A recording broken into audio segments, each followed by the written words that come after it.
sons and daughters of Adam, that we love being simple, that we hate knowledge, that we, spiritually speaking, we refuse to turn at the reproof. We have a conscience, and our conscience is telling us that we're headed in the wrong way, but we don't want to listen to that because of who we are by nature. But the good news is that Christ can change who we are. He can change your heart, and if he has changed your heart, then we're here to encourage you and be a blessing to you.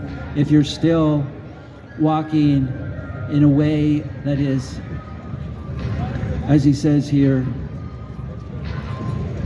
a way that leads to calamity, a way that leads to distress and anguish, we're here to say, don't keep going the way you're going.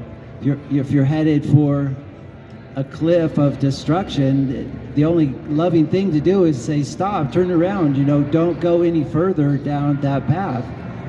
That is the loving thing to do. Now, it's not all warning, because there's good news that Christ comes to be the salvation of his people, that he comes to deliver us from this problem that Solomon points out here. This lack of reverence for God, this lack of willingness to listen and hear.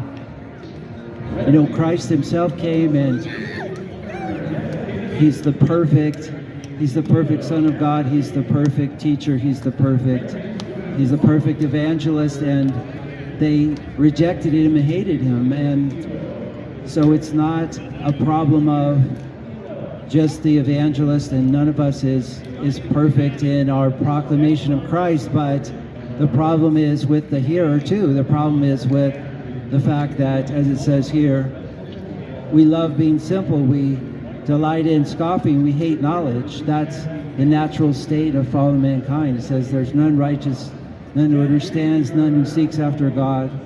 The problem is really severe, but the solution is really amazing, because it is a solution that doesn't depend on you. Ultimately, it doesn't depend on you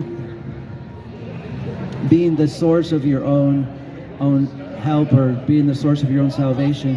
It's about Christ. It's about his perfect life, about his sacrificial death, his triumphant resurrection, his glorious ascension. Christ is the solution.